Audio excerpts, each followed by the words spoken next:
মেসির জন্য কঠিন সময়, ইন্টার মায়ামির ব্যর্থতা চলছেই।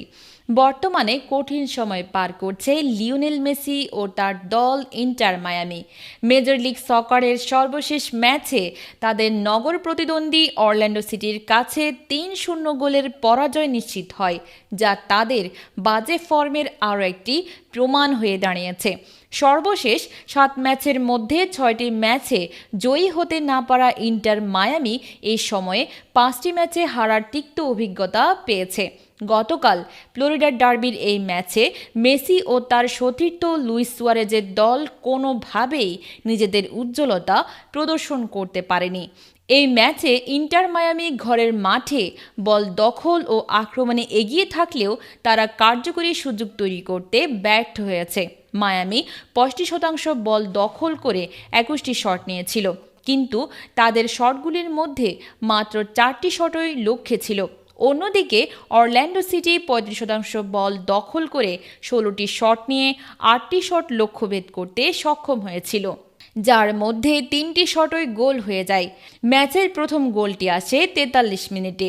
লুইস মুরিয়েল দুর্দান্ত একটি শটে গোল করে অরল্যান্ডো সিটিকে এগিয়ে দেন। দ্বিতীয় গোলটি আসে 53 মিনিটে, যখন মার্কো পাসালিক দলের লিড আরও বাড়ান। এরপর যোগ করা সময়ে 90 মিনিটের পর দাগুর ডন থরহালসন তৃতীয় গোলটি করে ম্যাচের সিলমোহর দেন, যা মেসি ও তার দলের জন্য হতাশার কারণ হয়ে দাঁড়ায়।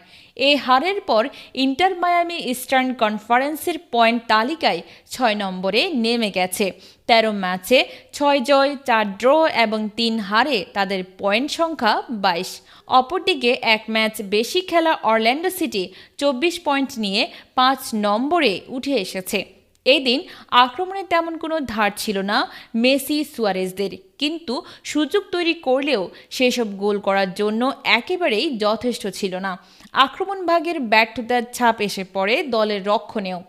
অরল্যান্ডোর আক্রমণের মুখে বারবার ভেঙে পড়েছে ইন্টার মায়ামি। তাদের রক্ষণ ভাগের সমন্বয়হীনতা ও শুরুর দিকের দুর্বলতার বড় পরিসরে তাদের হারের কারণ হয়ে দাঁড়ায়।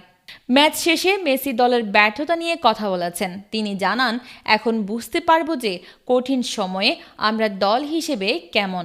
যখন সব কিছু ঠিকঠাক চলে তখন খেলাটা সহজ হয়, কিন্তু কঠিন সময় আসলে আমরা নিজেদের মধ্যে আরও বেশি ঐক্যবদ্ধ হয়ে খেলতে পারবো। এমন সময়ে সত্যিকারের দলগত শক্তি প্রমাণ করতে হবে। মেসি আরও বলেন, এখন আমাদের সবার উচিত একসঙ্গে থাকার মাধ্যমে নিজেদের টেনে তোলা এবং দলগতভাবে একসঙ্গে চেষ্টা চালিয়ে যাওয়া। ইন্টার মায়ামি এখন এক কঠিন পরিস্থিতির মুখোমুখি হয়েছে। মেসির মতো সুপারস্টার থাকলেও দল হিসেবে ফলাফল আসছে না। দলটি একদিকে আক্রমণ ভাগের দুর্বলতা, অন্যদিকে রক্ষণের সমন্বয়হীনতার কারণে বিপর্যস্ত। মেসি যেভাবে তার অনুভূতি প্রকাশ করেছেন তাতে স্পষ্ট যে দলের সমন্বয়ের অভাব এবং কঠিন সময়ে সাহস জোগানোই এখন তাদের প্রধান চ্যালেঞ্জ। ইন্টার মায়ামি কর্তৃপক্ষ ও কোচিং স্টাফদের জন্য এটি একটি বড় পরীক্ষা হয়ে দাঁড়িয়েছে। মেসি যেমন বলেছেন, যখন সব কিছু ঠিকঠাক চলে তখন সব কিছু সহজ হয়ে যায়, কিন্তু কঠিন সময়ে দলগত ঐক্য এবং মনোবল বজায় রাখা আরও বেশি জরুরি। মেসির নেতৃত্বে দলের সঙ্গে আরও সমন্বয় সাধন করে তারা কিভাবে এই কঠিন সময়ে ঘুরে দাঁড়ায় সেটি এখন দেখার বিষয়। মেসির জন্য এটি একটি বড় চ্যালেঞ্জ হতে পারে, তবে তিনি তার অভিজ্ঞতা এবং নেতৃত্ব দিয়ে দলের অনুপ্রেরণা হতে পারেন। তবে সঠিক পরিকল্পনা এবং দলের সমন্বয়ের মাধ্যমে ইন্টার মায়ামি কি তাদের খেলার গতি পরিবর্তন করতে পারবে, সেটি এখন সময়ের বিষয়।